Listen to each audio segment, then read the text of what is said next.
Hello বন্ধুরা, এটা ছিল 24 এপ্রিলের ব্লগ। জানি ব্লগটা পোস্ট করতে বেশ অনেকটাই দেরি হয়ে গেছিলো। আসলে সেদিন ছিল আমাদের গ্রামের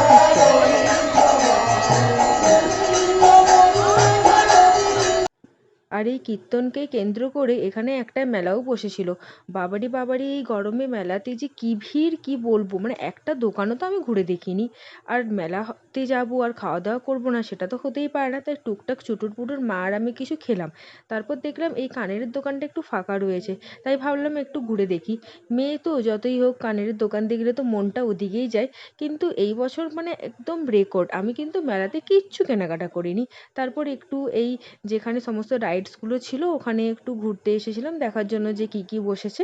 তারপর আবার একটুখানি পালা কীর্তন দেখে পর মায়ের সাথে গল্প করতে করতে বাড়ি চলে এলাম। আর তার সাথে দেখা হলো কিছু স্কুলের ফ্রেন্ডদের সাথে, তাদের সাথে একটু জমিয়ে আড্ডা দিলাম। টাটা।